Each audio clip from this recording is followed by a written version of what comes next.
Hey everybody, Jake here from Bearded Gear, and I've got a first impressions to do for you. Finally, you might have noticed, I hope no one did, but I unboxed this knife about a week ago. And normally when I unbox a knife, the first impressions goes up within the next day or two, 3 at the most, because I typically film it about 24 hours after I unbox it. I feel like that's a worthy amount of time to do a first impressions video. But something happened with this knife, and it was my fault, to be totally fair.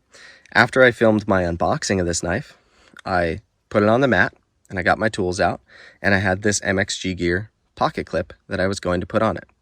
This MXG Gear pocket clip, I bought for it because I had seen several other people, both on YouTube, Instagram, a number of places, use this pocket clip on their Hogue Dekas. This pocket clip, however, is made for the zero tolerance 0450 and 0456. I think it fits on both. So I ordered it when I ordered the knife. They showed up about the same time. And so the first thing I was going to do, because I prefer deep carry and I wanted this knife to be deep carry all along, was I was going to put this pocket clip on. In the process of putting it on, I messed it up royally. I was doing everything the way that I normally do. I wasn't being reckless. I wasn't messing with the knife in a way that I wouldn't normally to swap a pocket clip. Even if I was just swapping a factory pocket clip, my process would have been the same. But come to find out, the holes on this pocket clip were just a hair off compared to the factory hole placement of the Deka. So the way that these clip screws are held in on the Deka, there's something called, I think it's a helicoil, and those allow the screws to have traction inside of the hole, and it's structurally, they find advantageous to use those instead of just screwing right into the G10. So when I was putting this clip on, I'd gotten the factory clip off, I was putting this one on, it wasn't quite biting, and so I pulled out, and then I went to put the screw in without the clip on to see if I had like stripped it or something was going wrong. And when I put the screw in without the clip to give it some tension, apparently that was the wrong thing to do. It pulled the helicoil thing out with the screw, and then I had just a G10 hole with no helicoil in it, no way to get this piece of helicoil that had come out back into it. It was a mess. So I emailed the guys over at Hogue, and I explained the situation to them. Luckily, I was filming, so I sent them the video. I'm not going to share that video because it just makes me look like an idiot, and it's an example of what not to do, I guess. And it's not good. But I sent that video to them so they could see exactly what happened. I wanted to be transparent with them. I didn't want to just say, hey, your knife's defective, warranty it. It was something that I was doing to the knife, and I was putting on a secondary market or an aftermarket clip while it happened. So I showed it to them. They were very, very cool about it. They told me I could send the knife in, that if the scale was ruined, then that wouldn't be covered, but they could probably replace the helicoil for me. And so as I kept talking to them, they were very cool about it. They agreed to have me send the clip with the knife and have them take a look at it, see what went wrong. And I think his name is Nick Hogue, is the guy who was actually working on the knife. I was talking to somebody in customer service, but Nick was involved as well. I hope his name is Nick. His last name is Hogue. Anyways, he was the one who was actually turning the wrenches on the knife to get it fixed and figure out what was going on. And so they agreed to put this clip on for me, but they let me know that in order to do so, Nick actually had to increase the hole diameter on these screws. I want to say he increased it to 0.11. I might be wrong. I'm going to put it in the description. So go off of what I write in the description. I'll put what they told me in terms of the hole diameter size for this clip to work. So I don't know if this clip that I got from MXG had slightly off holes compared to how they normally are, or if other people have modified theirs. I didn't see anyone say that they modified their clip when they put theirs on, so maybe they just got real lucky with the install and got it to go in right. But take this as a bit of a warning that if you're going to be adding one of these deep carry clips, it's not as simple as a drop-in clip, because this clip is not made for this knife. This is the only one that I've seen people put on this knife, so it's the one I went with based on some recommendations that I'd heard elsewhere. But the clip is not made for the knife. So Hogue was very clear that although they helped me out this time, they were super understanding and nice about it. They did want me to express that if you're putting aftermarket stuff on the knife, then they're not obligated to warranty it. So of course they're not. And No, there's nothing bad I could say about Hogue for that. I frankly, when I did this, was expecting that because I was using an aftermarket part when I had the issue happen, that I probably would be out of warranty. And that's just something you have to take as a risk when you're using an aftermarket part. They were very cool and they made it work for me, but I'll put in the description what the hole size they widened it out to be was, for those of you who want to attempt to use a clip like this. But take that for what it's worth. If you mess up the knife while putting on an aftermarket part, then they're not obligated to fix it for you. They were very cool to me and very nice. Their customer service and the warranty experience that I got was phenomenal. I've never really had to use a warranty service on any knife before. I've been very lucky in that regard, but it was great to, when I reached out to them, they were super helpful, very communicative, listened incredibly well to what my experience was, what was happening, gave me recommendations, and worked with me to make it right and keep me happy. And they also turned the knife around so fast when I got it to them. Literally, the day they got it from UPS, which I could see on the tracking, it legitimately got there that day. They had it on the workbench, were figuring it out, communicating with me as they figured it out, giving me options of how to move forward. Did I want them to indeed put this clip on and change that hole diameter? Did I want them to just put the factory clip back on? They were so cool about it. And then, literally, the next day, it shipped back to me. So it's just, they were great. And the team over there, from the top to the bottom, everyone I've experienced any communication with has been very, very cool. So kudos to them for being so awesome to deal with. And I do love this clip now that it's on the knife. So I think it's a mod worth doing. Just bear in mind, like I said, you'll probably have to change the diameter of those holes for it to work right, and it can be finicky if you don't get it just right. So take all of that for what it's worth. Now, as for my actual first impressions of the knife itself, this came back to me evening before last, so I had this in pocket most of yesterday, not all of yesterday. I have so many new knives on my plate right now to do first impressions of and to review that I have not had time to carry any one knife for an entire day for the past few days. Luckily, I'm at home full-time right now, so I'm just switching knives several times a day. Each time I put a new knife in my pocket, I'm not putting something else in until I've used that knife for something. So I'm making sure that I get an experience with it in pocket and I get an experience using it before I switch back.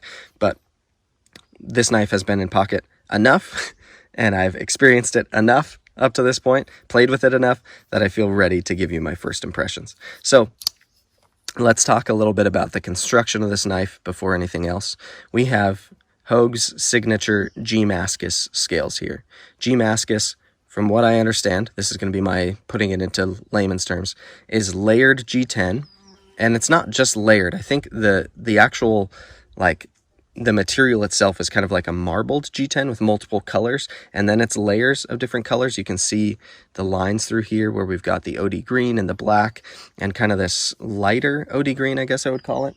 So there's multiple colors here that not only marble, from what I can tell, laterally, but also then they're layered. And so they've milled this pattern out into the handle scales, but even where it's flat, you can see it's not like on my Benchmade Super Freak, how it's just layered G10, and then by milling down you get different colors. This is actually multicolored G10 with different layers. So it's another element of more layers and colors. Anyway, the way that they do it is awesome. It's like Damascus, but G10. That's why they call it Gmascus. So you get these really cool patterns and layers that are random in their layout. So any knife that you get in Gmascus is going to have slight differences compared to other Gmascus knives. And what's really cool to me about this material is my first real experience with it was actually on my Sig Sauer P226.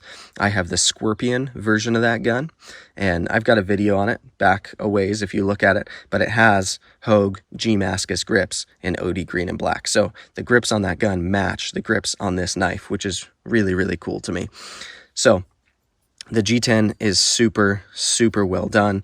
All of the edges on this G10 are rounded a little bit. I'd say it's more like the corner is knocked off. So they're not super like smooth scalloped, but they are knocked down. And then we get this cool texture. Even though the G10 itself is pretty smooth, it's not like Peel Ply G10 where there's real checkering in it. The way that they've done this milled pattern, making cuts in a variety of directions here, and then coming to a flat, it gives you cool traction right where your fingers land back here without making it rough up here at the front where it doesn't need to be. I like that. I like that quite a bit. I like it better than just having the whole scale super checkered. And this checkering, because it's not like really fine, like sandpapery checkering, it's like spaced out milled checkering.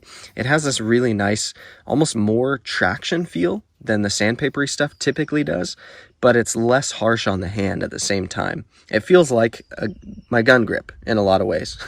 It's a different milling pattern, but the way this works feels like a firearm grip to me, and I like that. I dig that quite a bit.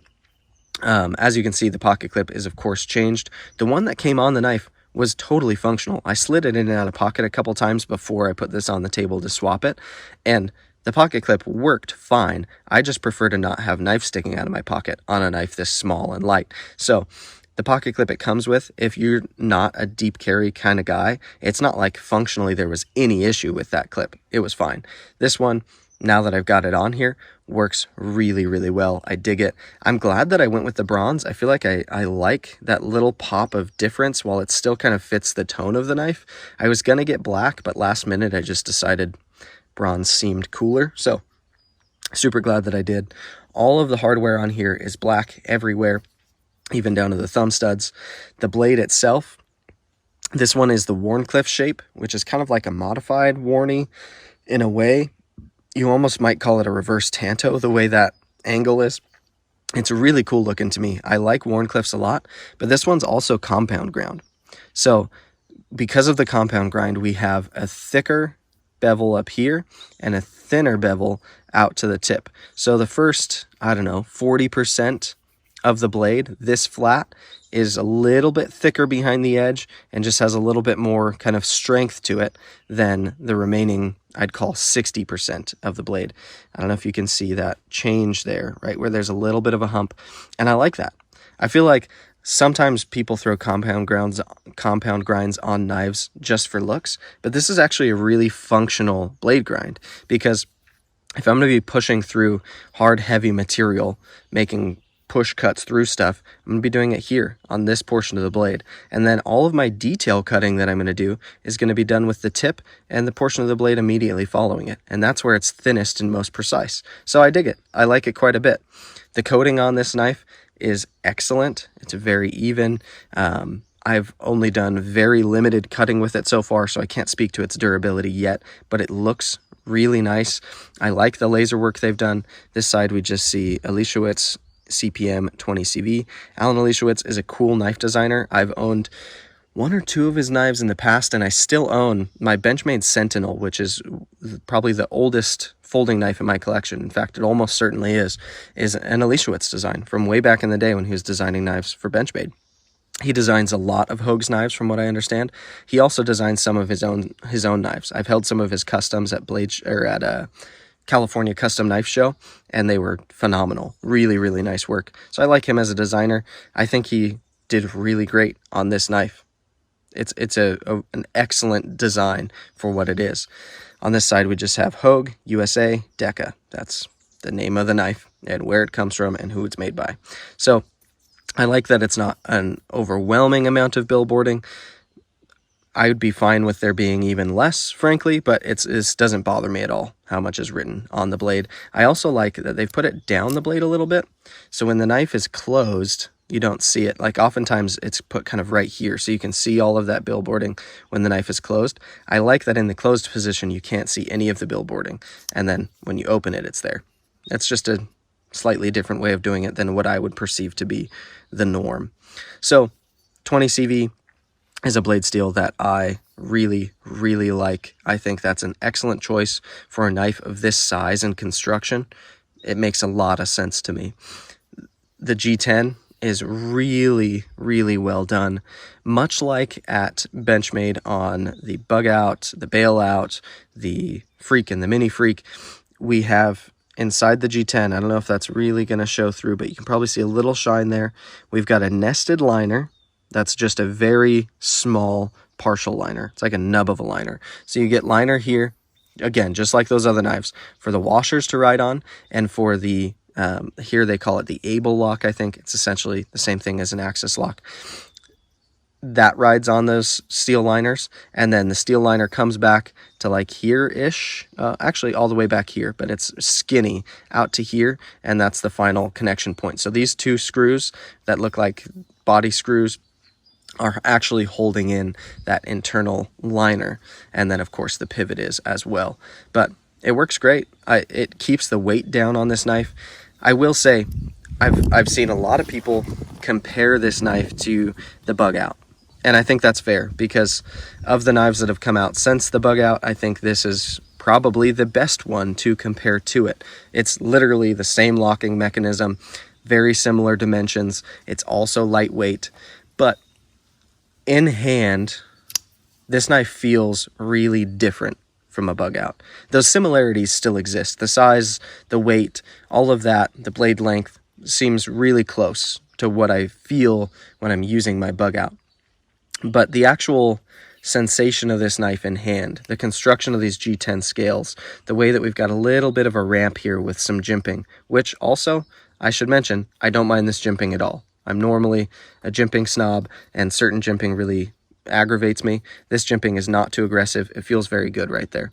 But this knife, the way it sits in hand, it feels like a totally different knife from a Bug Out. It doesn't even feel like a Benchmade.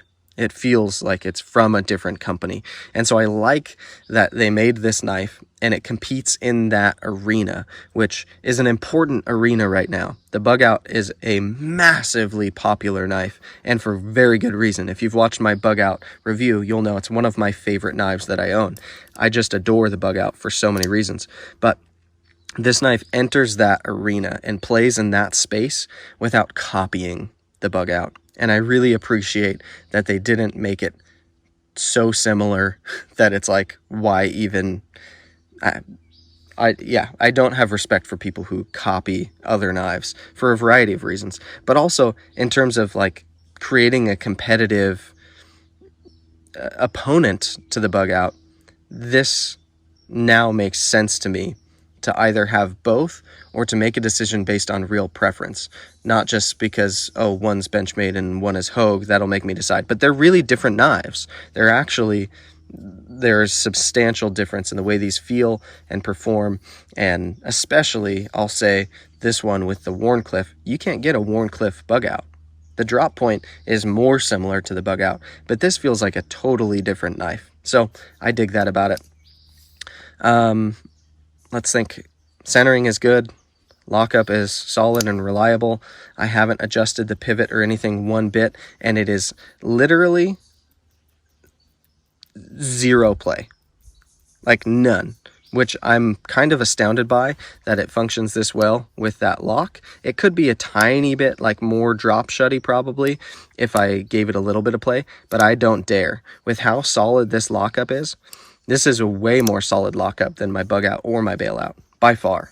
And even when it's closed, the ease of wiggling it between these scales, my Bug Out and my Bailout, if I put this much force, it would just be click, click, click, click, click, click against the scales on both sides. So the tolerances on this feel tighter. The construction feels more solid, being G10 instead of the plastic on those other knives. So this feels awesome to me. It feels like it wants to work harder than those knives do.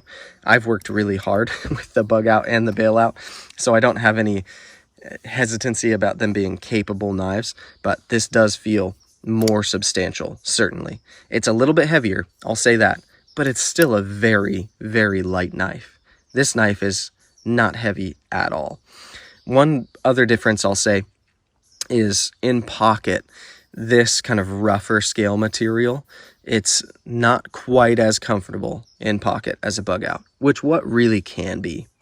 The Bug Out is one of the most comfortable knives in pocket I've ever experienced, but this one, the ease of getting it in and out, it's not quite as easy as a Bug Out, and I do feel it there just a little bit more. That said, it's still one of the best knives in pocket that I own. Sincerely, the thinness of it, the weight of it, it's excellent in pocket.